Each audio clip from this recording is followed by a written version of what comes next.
हर हर महादेव दोस्तों, स्वागत है आपका एक और ब्रांड न्यू वीडियो के अंदर। तो जल्दी से वीडियो को लाइक कर दो, चैनल को अभी तक आपने सब्सक्राइब नहीं करके रखा है तो भाई जल्दी से चैनल को सब्सक्राइब कर दो और नीचे कमेंट बॉक्स के अंदर हर हर महादेव का नारा जरूर लगा देना, क्योंकि वीडियो को हम हर हर महादेव के नारे से ही शुरू करने वाले।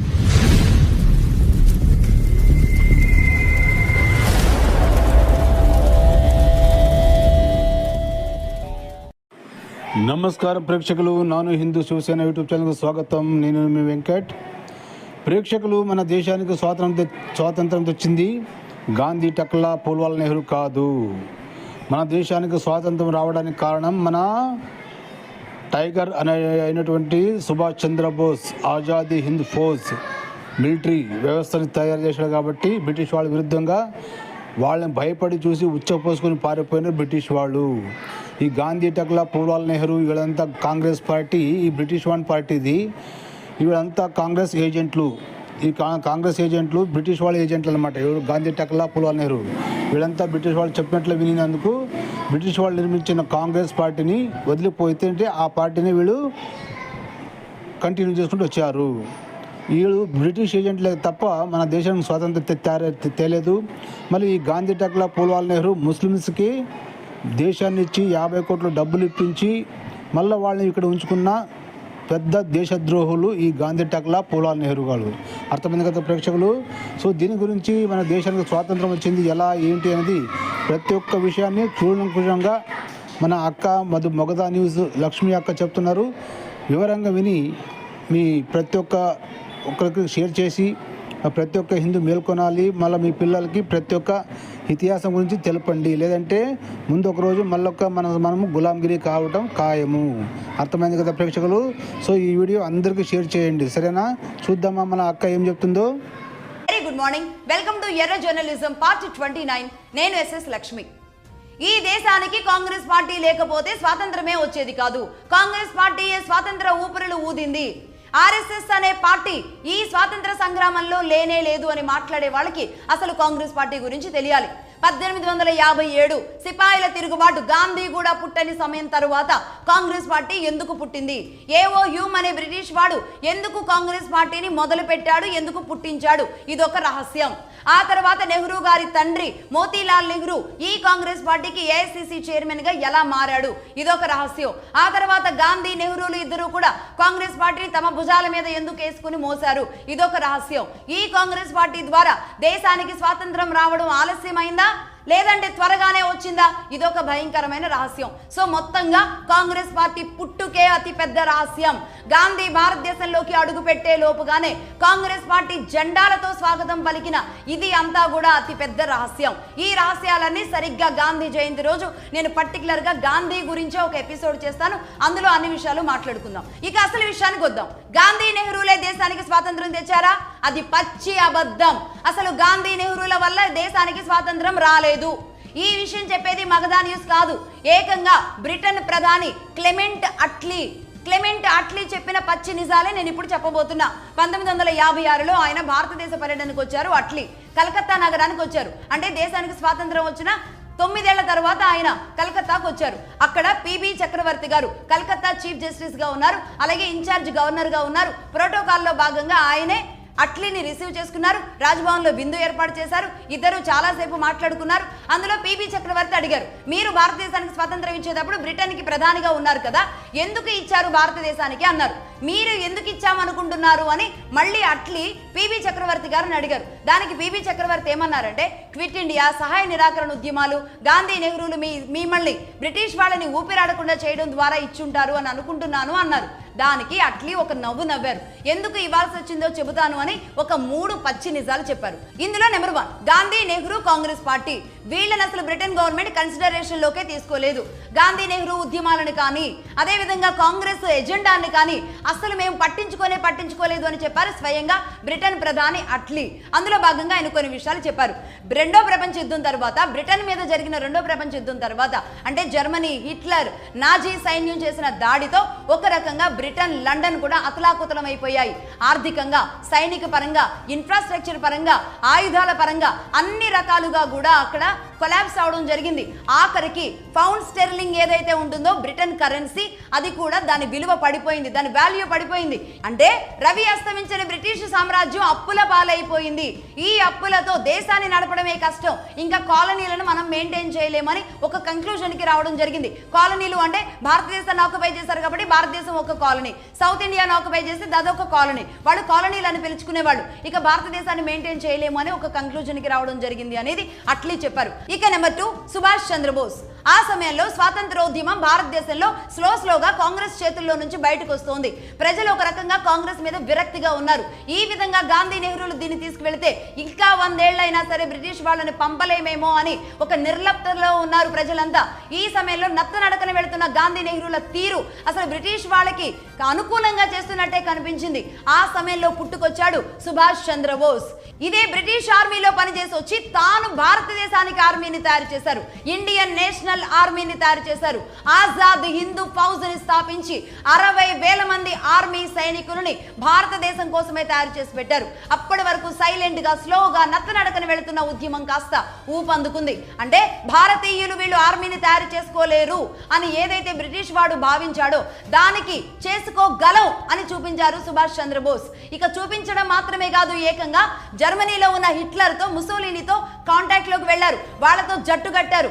రేపు మేము పవర్ఫుల్ గా బ్రిటిష్ వాళ్ళ మీదకి వెళ్ళినప్పుడు మీరు మాకు మద్దతు ఇవ్వాలి అని చెప్పారు. హిట్లర్ ముసోలిని కూడా ఇద్దరు సపోర్ట్ ఇస్తామన్నారు. ఇక దాంతో మొదలైంది అసలు సిసలైన ఉద్యమం.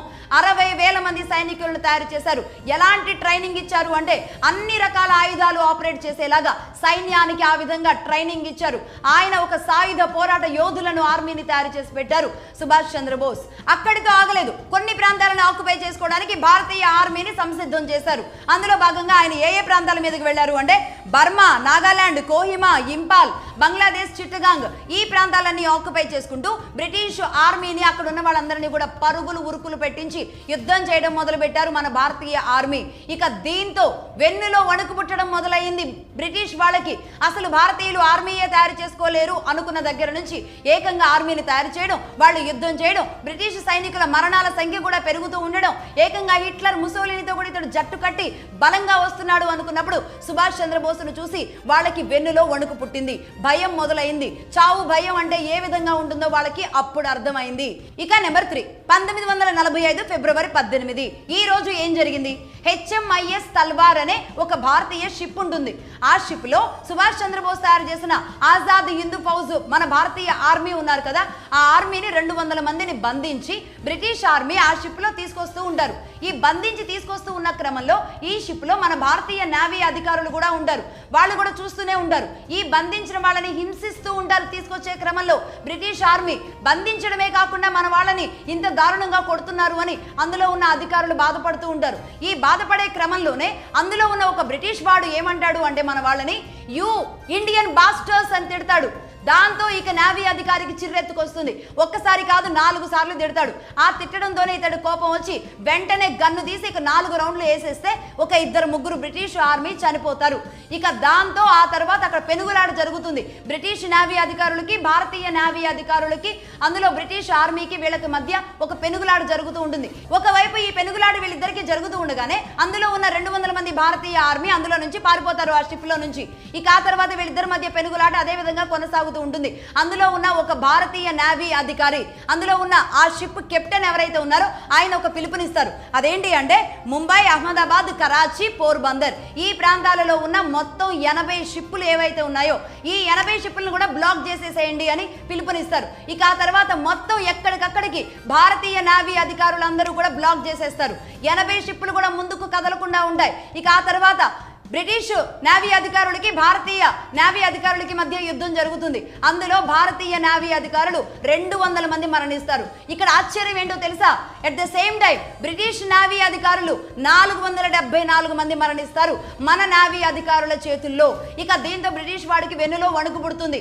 ఈ విధంగా సుభాష్ చంద్రబోస్ రూపంలోనేమో అక్కడ ఆర్మీ సైన్యం తయారైంది, ఇక్కడ నేవీ సైన్యం కూడా మొదలైంది. ఇక నేవీ తిరుగుబాటు మొదలైందంటే కనుక ఇక భారతదేశంలో ఉండలేం అనే కంక్లూజన్కి వస్తారు. ఇక అదే సమయంలో ప్రస్తుతానికి టెంపరీగా షిప్పుల్ని రిలీజ్ చేయండి, షిప్పులకు బ్రేక్ ఇవ్వండి అని అడగడానికి వెళతారు మహమ్మద్ అలీ జిన్నా, సర్దార్ వల్లభాయ్ పటేల్ మన ఇండియన్ నేవీ అధికారులతో, మన ఇండియన్ నేవీ ఆఫీసర్లతో మాట్లాడడానికి వెళతారు. ఆ సందర్భంలో ఇక వదలక తప్పదు, దీనిని ఎలాగే ముందుకు తీసుకువెళ్ళినా సరే ప్రయోజనం ఉండదు అని భావించిన మన నేవీ ఆఫీసర్స్ ఏం చేస్తారు అంటే, భారతీయ నేవీ ఆఫీసర్స్ ఈ షిప్పులను మేము భారత ప్రభుత్వానికి సరెండర్ చేస్తున్నాము కానీ బ్రిటిష్ ప్రభుత్వానికి కాదు అనేది అనౌన్స్ చేస్తారు. అంటే 45లోనే భారత ప్రభుత్వానికి మేము సరెండర్ చేస్తున్నామని ఒక బలమైన వాయిస్ ని వినిపిస్తారన్నమాట ఇక్కడ నేవీ. ఇక ఇక్కడ ఒక కీలకమైన వ్యక్తి గురించి తెలియాలి. మొత్తం బ్రిటిష్ నేవీ అధికారులు ఈ సముద్ర జలాల్లో తొక్కి పట్టి నార తీసిన, సముద్ర జలాల్లో కలిపేసిన వ్యక్తి గురించి మనం ఇక్కడ తెలుసుకోవాలి. ఆయనే మన కృష్ణా జిల్లా వాసి, మచిలీపట్నం బందరు వాసి ఆర్డి కటారి గారు. ఆర్డి కటారి గారు ఫస్ట్ ఇండియన్ నేవీ చీఫ్. మనం ఆయన గురించి కాపు చరిత్ర పాఠాలలో చెప్పుకోవడం జరిగింది. రీసెంట్ గా కూడా నెహ్రూ చేసిన అకృత్యాలలో భాగంగా ఒక నేవీ చీఫ్ అధికారిగా బ్రిటిష్ వాళ్ళకి స్వాతంత్రం వచ్చిన తర్వాత కూడా 11 ఏళ్ల పాటు బ్రిటిష్ వాడినే కొనసాగించిన నెహ్రూ ఉదంతాన్ని కూడా మనం చెప్పుకున్నాం. గోవా కాలనీ మొత్తాన్ని తీసుకొచ్చి భారతదేశంలో విలీనం చేసిన ఏకైక గొప్ప నేవీ ఫోర్స్ఫుల్ అధికారి ఆయన అని చెప్పడం జరిగింది. 48 గంటల్లో పూర్తి చేసి ఈ పోర్చుగల్ వాళ్ళని బయటికి పంపిస్తాను అని చెప్పి సవాల్ చేసి వెళ్లిన ఆర్డి కటారి 38 గంటల్లోనే యుద్ధాన్ని క్లోజ్ చేసి భారతదేశంలోకి గోవాని విలీనం చేస్తే కళ్ళప్పగించి చూడడం నెహ్రూ పని అయింది. ఇలాంటి గొప్ప గొప్ప అధికారులు ఉన్న నేవీ ఫోర్స్ లో భారతదేశానికి స్వాతంత్రం రావడానికి నేవీ ఫోర్స్ ఎంత బలంగా చేసిన ఒక క్రియాశీలకమైన పోస్టులో ఒక నేవీ చీఫ్ గా భారతీయుడికి ఆ పోస్ట్ ఇవ్వడానికి నెహ్రూకి 11 ఏళ్లు పట్టింది. 47లో స్వాతంత్రం వచ్చిన తర్వాత 11 ఏళ్ల తర్వాత దాదాపుగా 58లో ఇచ్చారన్నమాట. ఆ విధంగా బ్రిటిష్ నేవీ అధికారులకి ఆర్డి కటారి గారు అండ్ టీం చుక్కలు చూపించారన్నమాట. ఆయనకి సముద్ర జలాల మీద ఉన్న పట్టు, ఆయనకున్న నాలెడ్జే దీనికి కారణమైంది. అందులో భాగంగా ఆయన జూనాగఢ్ సంస్థానాన్ని భారతదేశంలో కలపడంలో కూడా క్రియాశీలక పాత్ర పోషించారు ఆర్డి కటారి గారు. సర్దార్ వల్లభాయ్ పటేల్ గారితో కూడా కలిసి వెళ్లి ఆయన జూనాగఢ్ ప్రాంతం అనేది భారతదేశంలోకి రావాల్సిందే, ఎందుకంటే అరేబియన్ సముద్ర జలాలన్నీ పాకిస్తాన్కి అనుకూలంగా మారి ఈ ప్రాంతం అటు ఉంది అంటే కనుక రేపు ఎప్పుడైనా భారతదేశానికి ప్రాబ్లమే, సమస్య అని ఆయనే స్వయంగా సర్దార్ వల్లభాయ్ పటేల్ గారితో కూడా కలిసి వెళ్లి నవాబ్ మెహమ్మద్ మెహబాత్ ఖాన్ III ఆ సంస్థానానికి అతడు రాజుగా ఉండేవాడు. ఆ ఖాన్ IIIతో మాట్లాడి ఒప్పించి ఈ జూనాగఢ్ సంస్థానాన్ని భారతదేశంలో విలీనం చేశారు. ఆ సమయంలో బెనజీర్ భుట్టో అని ఒక పాకిస్తాన్ ప్రధాని ఉన్నారు కదా, అతడి తండ్రితో కూడా గొడవ పడ్డారట ఆర్డి కటారి గారు. ఆయన ఆటోబయోగ్రఫీ కారణంగానే బాహ్య ప్రపంచానికి ఇన్ని విషయాలు తెలిసాయి. మన నేవీ సిబ్బంది బ్రిటన్ నేవీని ఏ విధంగా పరుగులు పెట్టించారు అనే విషయాలు ఆయన పుస్తకం ద్వారా బయటకు వచ్చాయి. అదే విధంగా బ్రిటన్ ప్రధాని అట్లీ గారు చెప్పినట్టుగా పిబి చక్రవర్తి గారు రాసుకున్న పుస్తకంలో బయటకు వచ్చిన అంశాలు ఏంటి? గాంధీ, నెహ్రూ, కాంగ్రెస్ వీళ్ళు చేసిన క్విట్ ఇండియా ఉద్యమాలు, దీని కారణంగా రాలేదు స్వాతంత్రం, బ్రిటన్ అందుకు ఇవ్వలేదు, ఈ భయాలతోనే ఇచ్చింది. అంతేకాదు ఇంకొన్ని విషయాలు కూడా నేను చెబుతాను చూడండి. అందులో భాగంగా MI6 బ్రిటిష్ ఇంటెలిజెన్స్ ఏజెన్సీని MI6 అంటారు. బ్రిటన్ ఇంటెలిజెన్సీ ఇచ్చిన రిపోర్ట్ ఏంటి అంటే, భారతదేశంలో ఆజాద్ హిందూ ఫౌజ్ ఆర్మీ చాలా బలంగా ఉంది, నేవీ అధికారులు కూడా అదే విధంగా ఫోర్స్ఫుల్ గా వస్తున్నారు, ఇప్పుడు మనం వాళ్ళని ఎదుర్కొనే పరిస్థితిలో మనం లేవు, ఆల్రెడీ హిట్లర్ వల్ల దెబ్బతినుంది బ్రిటన్, లండన్, ఈ పరిస్థితుల్లో భారతదేశంలో మిలిటరీ కూ జరిగింది అంటే కనుక బ్రిటన్ అతలాకుతలం అయిపోతుంది, బ్రిటన్ దొరకదు ఎక్కడ. కాబట్టి ఇమీడియట్లీ ఒక డెసిషన్ తీసుకోవాల్సిన అవసరం ఉంది, భారతదేశాన్ని వదిలేయాల్సిన అవసరం ఉంది అని ఒక నిర్ణయానికి రావడం జరిగింది అప్పటికే. ఇప్పుడు నేను చెబుతున్నాను, మొత్తంగా మన ఆజాద్ హిందూ ఫౌజ్ ద్వారా సుభాష్ చంద్రబోస్ గారు తయారు చేసిన మన భారతీయ యువ సైనిక ఆర్మీ, అప్పుడు తయారైన తొలితరం ఆర్మీ ఎంతమంది మరణించారో తెలుసా? ఈ బ్రిటిష్ వాళ్ళ యుద్ధంలో 26,000 మంది ప్రాణాలు కోల్పోవడం జరిగింది అధికారికంగా ఉన్న లెక్కల ప్రకారమే. ఆజాద్ హిందూ ఫౌజ్ ఆర్మీతో పాటుగా ఈ భారతదేశంలో ఎన్ని మూలల నుంచి ఎంతమంది ఉద్యమాలు చేశారు, లోకల్గా, గిరిజన ప్రాంతాలుగా, పెద్ద పెద్ద సొసైటీలుగా, ఎన్ని గ్రూపులుగా ఎంతమంది కష్టపడ్డారో నేను ఇప్పుడు చెబుతాను, జాగ్రత్తగా చూడండి. అందులో భాగంగా నెంబర్ 1 జార్ఖండ్, బీహార్ ఏరియాలోకి వెళదాం. అక్కడ సంతాల్ గిరిజనులు అని ఉండేవాళ్ళు.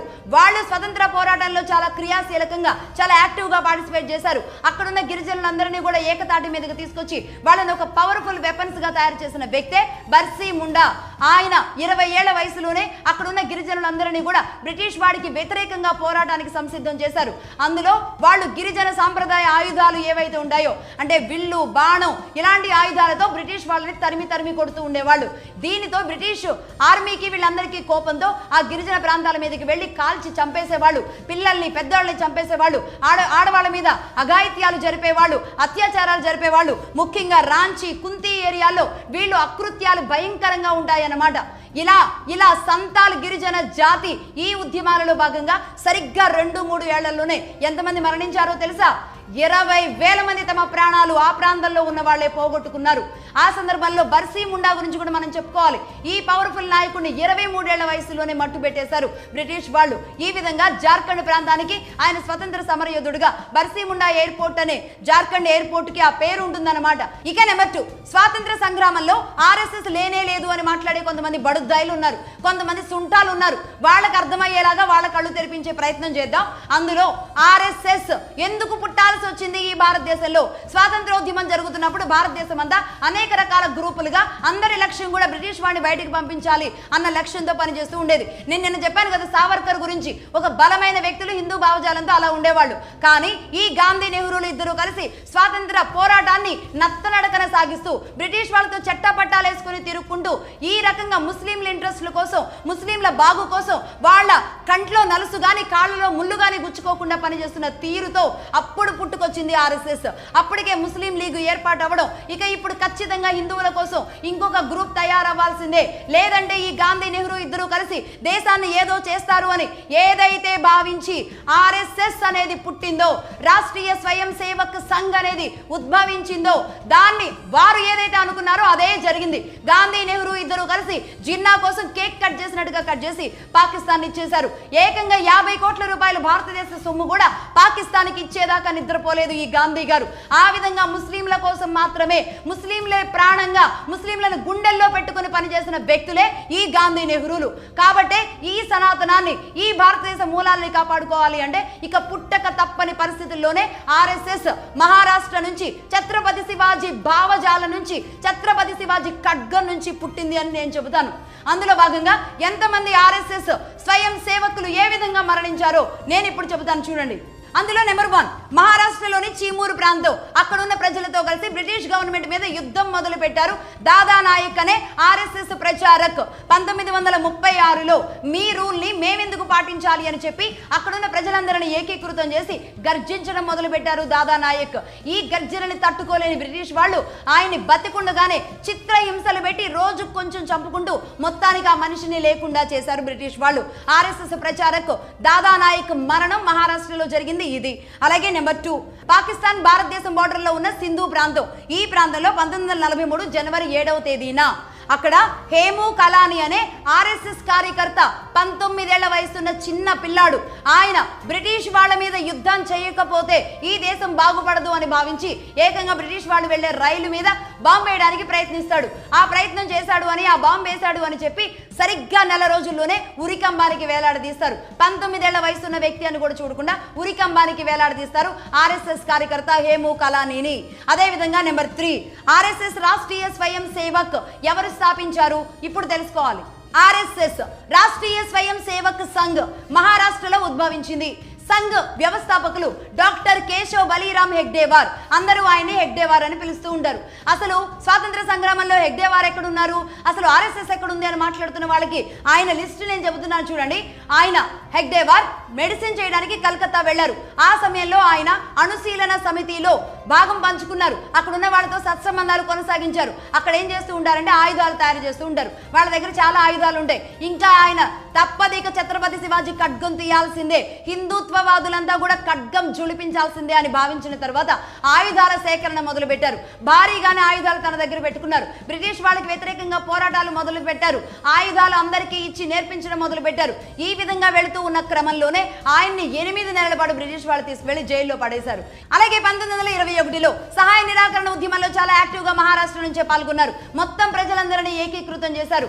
ఈయన హిందూ బేస్ తో ఇంత బలంగా వస్తున్న ఈయన్ని ఆట కట్టించడానికి సహాయ నిరాకరణ ఉద్యమంలో ఎవ్వరిని పెట్టనన్ని రోజులుగా ఏడాది పాటు తీసుకువెళ్లి ఆయన మళ్ళీ జైల్లో పెట్టారు. ఇక ఆ తర్వాత మళ్ళీ బయటకు వచ్చిన తర్వాత జంగిల్ సత్యాగ్రహం అని తీసుకున్నారు. జంగిల్ సత్యాగ్రహం అంటే అడవుల్లో ఉన్న బిడ్డలు, గిరిజన జాతులు ఎవరైతే ఉన్నారో వాళ్ళందరినీ బ్రిటిష్ వాళ్ళ మీద యుద్ధానికి తయారు చేయడం, వాళ్ళందరినీ కూడా ఆ యుద్ధానికి సంసిద్ధం చేయడం. ఆ విధంగా ఆయన అడవుల్లోనే ఉండి హిందుత్వ ఎజెండాని, ఛత్రపతి శివాజీ భావజాలాన్ని, మన సనాతనాన్ని, మన దేశాన్ని మనం హిందుత్వవాదులుగా ఏ విధంగా ఉండాలి అనేది గిరిజన ప్రాంతాల నుంచి, గ్రౌండ్ నుంచి మొదలు పెట్టుకుంటూ వచ్చారు. ఎక్కడ ఏ భావజాలానికి లొంగొద్దు అని వాళ్ళకి నేర్పించడం మొదలు పెట్టారు. ఆ విధంగా అడవి బిడ్డలని బ్రిటిష్ వాళ్ళకి వ్యతిరేకంగా తయారు చేస్తున్నారని తెలిసిన తర్వాత మరో ఏడాది పాటు తీసుకువెళ్ళి మళ్ళీ ఆయన లోపల పెట్టారు. ఈ విధంగా హెగ్డే వారు ఎన్నిసార్లు జైలుకు వెళ్లారో మొత్తం ఆయన చిట్టా తెలియాలి. అంతేకాదు ఎప్పుడైతే ముస్లిం భావజాలంతో ఈ భారతదేశ స్వాతంత్ర ఉద్యమాన్ని నడుపుతున్న గాంధీ, నెహ్రూలకు వ్యతిరేకంగానే ఇందులో నుంచి బయటకు వచ్చిన తర్వాతే పుట్టింది ఆర్ఎస్ఎస్. ఇక అక్కడి నుంచి వెనక్కి తిరిగి చూసుకోలేదు. ఒక్కొక్కళ్ళని ఒక్కొక్క రకంగా పరుగులు పెట్టిస్తూ ఉంది. ఈనాటికి, ఈ రోజుకి కూడా ఈ దేశంలో ఇంకా సనాతనం బతికుంది అంటే అందులో కీలక భాగస్వామ్యం ఆర్ఎస్ఎస్ కి ఉంటుంది అని చెప్పడంలో ఎలాంటి డౌట్ కూడా లేదు. అయినా సరే ఈ ఎర్ర కళ్ళకి, ఎర్ర భావజాలాలకి, ఈ లెఫ్ట్ ఎకో సిస్టమ్ వాళ్ళ కళ్ళుకి కనబడదు. అసలు హెగ్డే వారు ఏం చేశాడు, ఆర్ఎస్ఎస్ ఏం చేశారు అంటారు కదా, అందుకే నేను చెబుతున్నా ఈ లెఫ్ట్ భావజాలంతో ఉన్న వ్యక్తే అరుణా ఆసిఫ్ అలీ. భారతరత్న ఇచ్చిన, మన దేశం నుంచి భారతరత్న ఇచ్చిన అరుణా ఆసిఫ్ అలీ రాసిన పుస్తకం చదవండి. ఆవిడ ఏం రాసిందో చెప్పండి ఆర్ఎస్ఎస్ గురించి. మొత్తం ఆవిడ బతికినన్నాళ్ళ పాటు, దాదాపుగా 90 ఏళ్ళు బతికితే 80 ఏళ్ల పాటు ఆవిడ లెఫ్ట్ భావజాలాన్ని పుణికిపుచ్చుకొని ఆర్ఎస్ఎస్ కి, హిందుత్వవాదానికి వ్యతిరేకంగా పనిచేసిన అరుణ, ఆవిడ బ్రిటిష్ వాళ్ళు ఆవిడ పట్టుకోవడానికి వచ్చినప్పుడు ఇద్దరు ఆర్ఎస్ఎస్ కార్యకర్తలు ఆమె ప్రాణాలు కాపాడడానికి వాళ్ళిద్దరు బలైపోయారు. వాళ్ళిద్దరు మరణించడం జరిగింది. ఆవిడ ఈ విషయాన్ని స్వయంగా ఆవిడ పుస్తకంలోనే రాసుకున్నారు. ఏకంగా ఆర్ఎస్ఎస్ స్వయం సేవక్ ఇంత సాక్రిఫైస్ చేస్తుందా, నా ప్రాణాల కోసం వాళ్ళిద్దరి ప్రాణాలు బలిచ్చారు అని చెప్పి ఆవిడే స్వయంగా రాసుకున్నారు. మరి లెఫ్ట్ కళ్ళకి, ఈ లెఫ్ట్ భావజాలాలకి, ఎర్ర కళ్ళకి ఇది వీలైతే ఆ పుస్తకం చదువుకోండి. భారతరత్న అరుణా ఆసిఫ్ అలీ ఆవిడ పేరు. ఆవిడ రాసిన పుస్తకమే చదువుకోండి. ఆర్ఎస్ఎస్ విషయంలో ఆవిడ ఏం చెప్పారో తెలుసుకోండి. ఇక నెంబర్ 5 భగత్ సింగ్ గురించి మాట్లాడుకోవాలి. 1929 ఏప్రిల్ 8 సెంట్రల్ లెజిస్లేటివ్ అసెంబ్లీ అంటే పార్లమెంట్ మీద దాడికి వెళతారు భగత్ సింగ్, అలాగే బటకేశ్వర్ దత్. పార్లమెంట్ లో బాంబు వేస్తారు. ఇక అతి పెద్ద కుట్రగా భావించిన బ్రిటిష్ వాళ్ళు సరిగ్గా 1930 అక్టోబర్ 7న విచారణకు తీసుకుంటారు. కోర్టులో స్పెషల్ ట్రిబ్యునల్ ద్వారా ఉరి శిక్ష విధిస్తారు. ఉరి శిక్ష వేసిన తర్వాత 6 నెలల పాటు జైల్లోనే పడేస్తారు. జైల్లో నరకం చూపిస్తారు. దేశం వైపు నుంచి ఎంతో వ్యతిరేకత వస్తుంది వాళ్ళని బయటకు తీసుకురావాలని. అయినా సరే వినరు. వాళ్ళకి క్షమాభిక్ష పెట్టరు. 20-21 ఏళ్ల వయసు ఉన్నవాళ్ళు అని కూడా ఆలోచించరు. వాళ్ళని సరిగ్గా 1931 మార్చి 23న అంటే సరిగ్గా 6 నెలల తర్వాత ఉరికంబానికి వేలాడతీస్తారు. మార్చి 23, 1931న భగత్ సింగ్, రాజ్గురు సుఖ్దేవ్, బటకేశ్వర్ దత్ ఈ ముగ్గురిని కూడా ఉరికంబానికి వేలాడతీస్తారు. యువ రక్తం, యువకులు స్వాతంత్ర సంగ్రామంలో 20-21 ఏళ్ల వయసులోనే అంత పవర్ఫుల్ గా పనిచేసిన వ్యక్తులే భగత్ సింగ్, బటకేశ్వర్ దత్, అదేవిధంగా రాజ్గురు సుఖ్దేవ్. వీరు ఈ దేశం కోసం ఆ తెల్లవారుజామున ఉరికంబానికి వేలాడుతూ వారి శ్వాసని ఈ దేశం కోసం వదిలిపెట్టారు. ఆ విషయాలు తెలియాలి. ఇక్కడ భగత్ సింగ్ విషయంలో గాంధీ చేసిన అతి భయంకరమైన తప్పిదాలు ఏంటో చెప్పనా?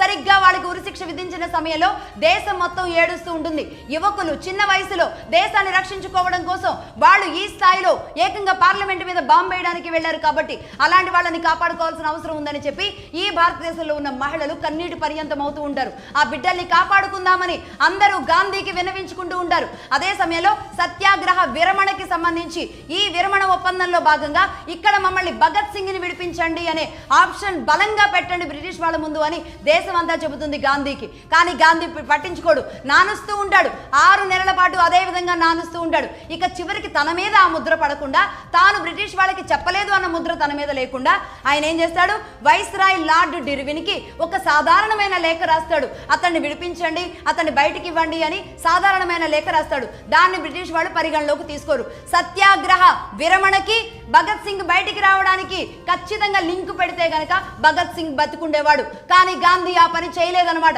ఇంత దుర్మార్గంగా. ఎందుకో తెలుసా? భగత్ సింగ్ బయటకు వచ్చాడు అనుకోండి, గాంధీ నెహ్రూలను మించి హీరో అయిపోతాడు.